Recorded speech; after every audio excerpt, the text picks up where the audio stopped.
8:48 a.m. on the 7th of December, 1941, and 183 Japanese aircraft roar across the northern coast of Oahu.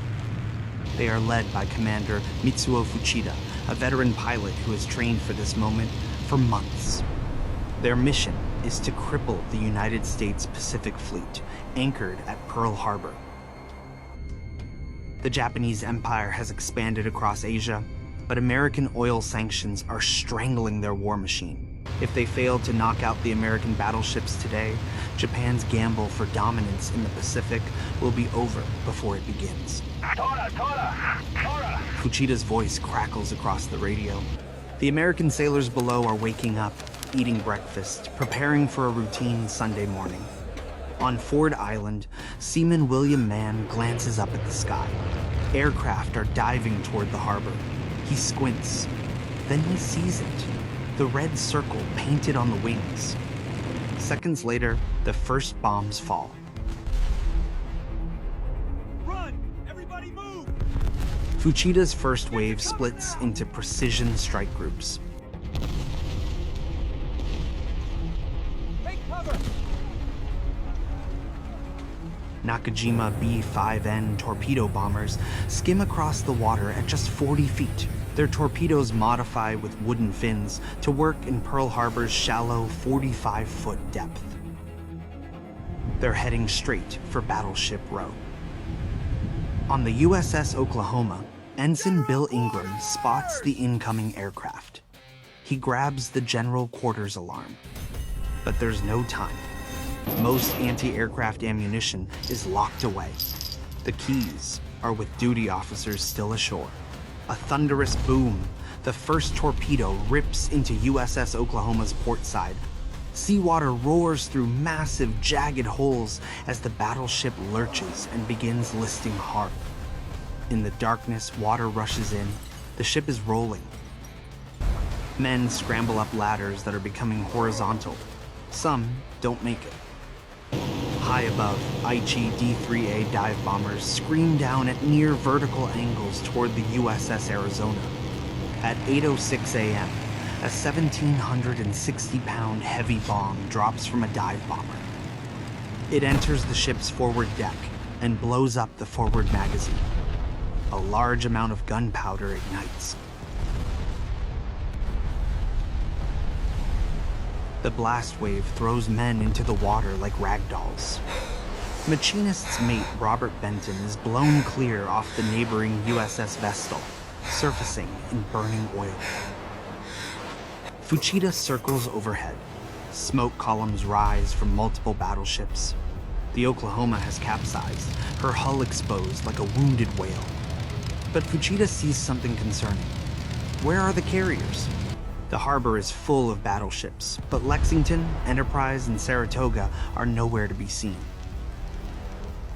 At Ford Island, Chief Ordnanceman John Finn drags a .50 caliber machine gun into the open and begins firing at the attacking aircraft. Rounds kick up dirt around him. Debris tears into his arm. He continues, without stopping. Kate bomber pilot Junichi Goto pulls up after his run on the West Virginia. His rear gunner spots something. Destroyer, moving. The USS Helm races toward the harbor entrance. On the Helm's bridge, Commander Chester Carroll grips the rail. Machine gun fire stitches across the water. Destroyer weaves desperately. Bullets ping off the superstructure. But the Helm keeps moving, reaching open water. Near the dry docks, bomber pilot Tadashi Kusumi lines up on the USS Pennsylvania, which is sitting exposed in dry dock number 1. There's no way to evade. The first bomb hits the boat deck. Another slams into the cassin. Fuchida circles wider, searching. He keys his radio. No carriers! I repeat, no carrier! Back on the carrier Akagi, Admiral Nagumo receives the news. America's most dangerous weapons have escaped. At the Navy Command Center, Admiral Kimmel stares at the chaos. But there's no time. Get a message to Washington. Air raid Pearl Harbor. This is not a drill. At 8:54 a.m., 170 more aircraft arrive. Lieutenant Commander Shimazaki finds a very different Pearl Harbor. Anti-aircraft fire now fills the sky.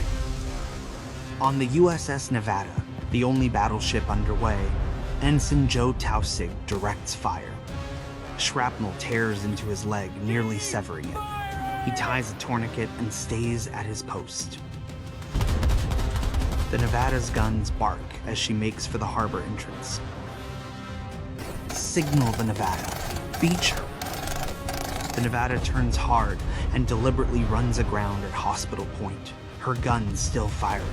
Fuchida's planes hammer the beached Nevada and any target they can find. At Wheeler Field, Second Lieutenants George Welch and Kenneth Taylor sprint to their P-40 Warhawks. Against orders, they take off into the chaos. Welch spots Japanese dive bombers pulling up. He closes in. His guns hammer. One bomber disintegrates, then another. At 9:45 a.m., Fuchida fires a flare, the signal to withdraw. The Japanese aircraft turn north, back toward their carriers 200 miles away. Below them, Pearl Harbor burns. Black smoke towers into the sky. The Arizona is a flaming tomb.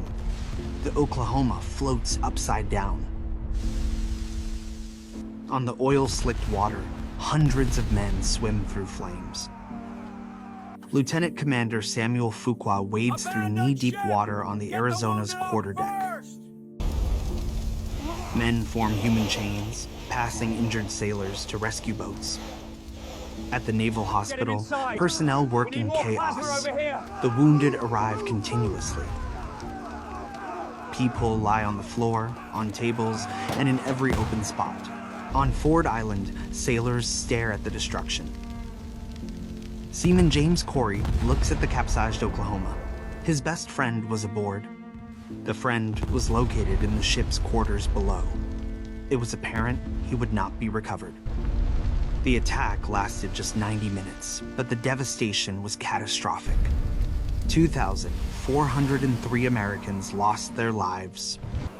2,008 Navy, 218 Army, 109 Marines, and 68 civilians. Another 1,178 were wounded. 8 battleships were damaged or destroyed. The Oklahoma, Arizona, and Utah were total losses. But the California and West Virginia would be raised and returned to service.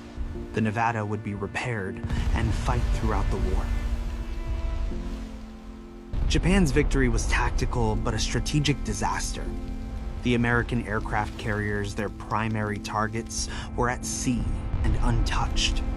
More critically, the Japanese failed to destroy Pearl Harbor's fuel storage, repair facilities, and submarine base. These would prove vital. Admiral Yamamoto reportedly said, "I fear all we have done is to awaken a sleeping giant and fill him with a terrible resolve." The next day, President Roosevelt stood before Congress and declared it a date which will live in infamy. America, previously divided on entering World War II, united overnight.